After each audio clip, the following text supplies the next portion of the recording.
'Twas the day before Christmas, with things all a-bustle, as Mama got set for the Christmas Eve tussle. Aunts, uncles, and cousins soon would be arriving, with stomachs all ready for Christmas Eve dining. While I sat alone, with a feeling of dread, as visions of Lutefisk danced in my head. The thought of the smell made my eyeballs start burning. The thought of the taste set my stomach to churning. For I'm one of those who good Swedes rebuff, a Scandahoovian boy who can't stand the stuff. Each year, however, I played at the game to spare Mama and Papa the undying shame. I must bear up bravely, I can't take the risk of relatives knowing I hate Lutefisk. And out in the yard I heard such a clatter, I jumped up to see what was the matter. And there in the snow, all in a jumble, 3 of my uncles had taken a tumble. Oh my aunts, as usual, gave them what for, and they were up and through the door. Then from out in the kitchen an odor came stealing that fairly set my senses to reeling. The smell of Lutefisk creeped down the hall and wilted the plant in the pot on the wall. The others reacted as though they were smitten, while the aroma laid low my small helpless kitten. Uncle Oscar and Lars said, "Oh, that's yummy." And Kermit said, "That's good for the tummy." And then, "Dinner time," said Mama, ringing a bell. They rushed to the table with a whoop and a yell.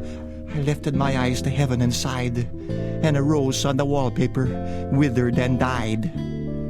With my legs full of lead I found my chair and sat in silence with unseeing stare. Most of the food was already in place. There remained only to fill the Lutefisk's space. "For so good." Then Mama came proudly with a bowl on a trivet. You would have thought the crown jewels were in it. Then Mama lifted the cover on that steaming dish, and I was face to face with that quivering fish. "Me first." I heard Uncle Kermit call while I watched the paint peel off the wall. The plates were passed for Papa to fill, and I waited in agony between fever and chill. He would dip in the spoon and hold it up high. It oozed onto the plates. I thought I would die. Then came my plate, and to my fevered brain there seemed to be enough Lutefisk to derail a train.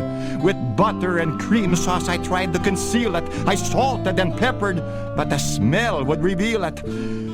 I drummed up my courage, I tried to be bold, and Mama says, "Eat it before it gets cold." I decided to face it. "Oof-da," I sighed. "Oof-da, indeed," my stomach replied. Then I summoned that resolve for which us Vikings is known. My hand took the fork as with a mind of its own, and with reckless abandon that Lutefisk I ate. Within 20 seconds I cleaned up that plate. Uncle Kermit flashed me an ear-to-ear grin as butter and cream sauce dripped from his chin.